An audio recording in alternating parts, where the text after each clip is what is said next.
Gather for this hour. He talks about the hour, and shortly before we gathered for the hour, I was sitting in the back over here and just observing people coming into church. Good genuflections, nice bone structure. You're doing it all very properly. And I had a warm kumbaya moment. Where else would you rather be right now?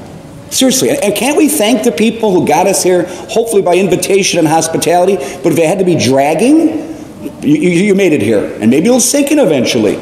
This is what Jesus testified when he said, a day will come.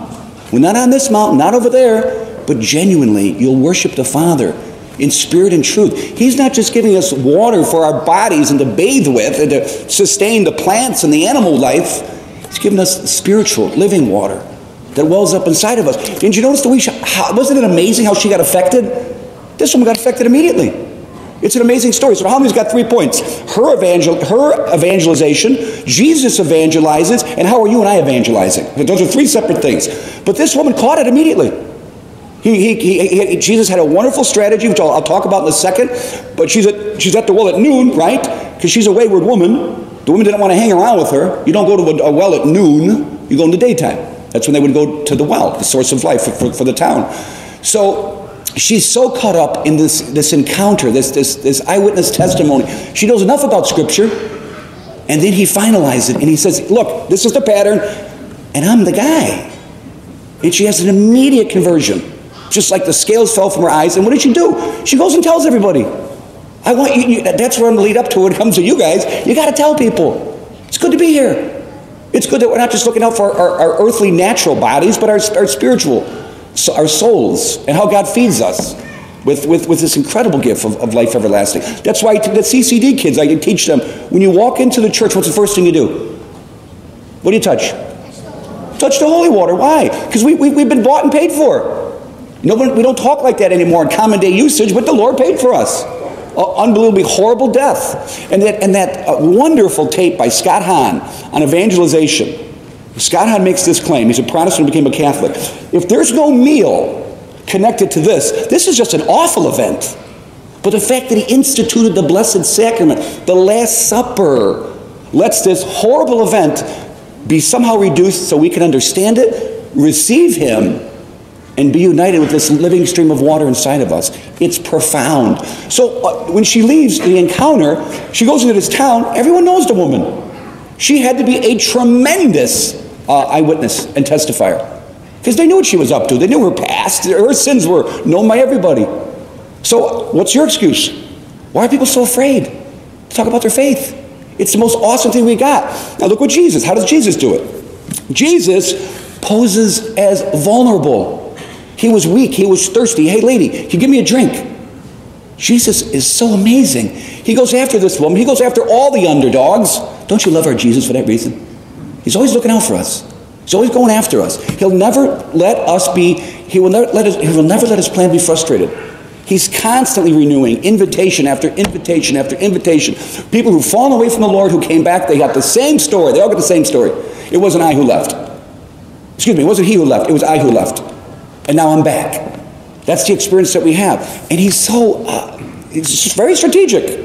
Hey, lady, they have this conversation back and forth. Now, you got the well in the first reading. Moses gets married at a well. Jacob finds a woman at a well. Isaac gets a woman at the well. There's huge significance to this well business here. And put yourself in that time era where this is pretty much the source of civilization. So Jesus, and she's a Samaritan. They have nothing to do with each other. But he breaks down all the prejudices, all the barriers. He's not judgmental, but he's direct. Where's your husband? I don't have one. No, you're right. You have 5. And the one you're living with now is not your husband. Bob Barron had a wonderful section on this. He compares the 5 husbands. Think of the 5 husbands as 5 errant paths that the woman has taken. 5 frustrating ways in which she has tried to find fulfillment. She has married herself to wealth, pleasure, honor, power, material things. Or maybe think of them as 5 oddly ideologies or political parties. You know what's great about being a Christian? We know that there's nothing on this earth other than Jesus that will truly fulfill us. She reminds me of the song. She was looking for love in all the wrong places. And at the end of her search, she figured it out. This stuff doesn't satisfy young people. If you're listening to me, the things of this world, there's so many things that are expendable, unnecessary. I wonder how much time each day we twiddle around with meaningless distractions. When what's really important, obviously, is our right relationship with the Father through His Son Jesus. So Jesus has a perfect model of evangelization. So what are we going to do? I'm proud to announce that on our staff, when our staff meetings happen, which are always too long, and they're every week, but we have a section, who did you evangelize?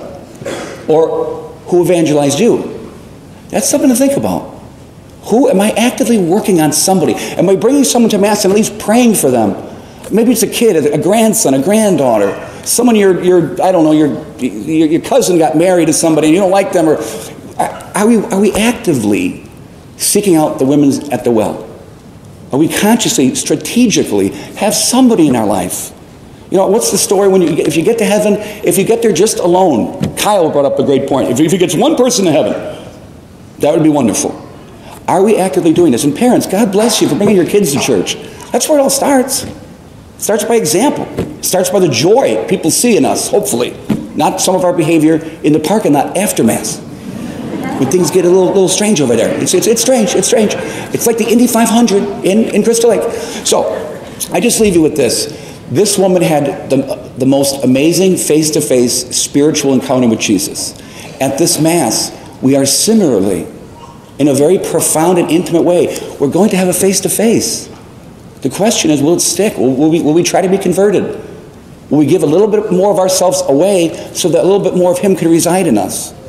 And if we do, and we're doing it well, you'll know by your joy, and you'll also know because you're going to tell someone what is the source of all your joy.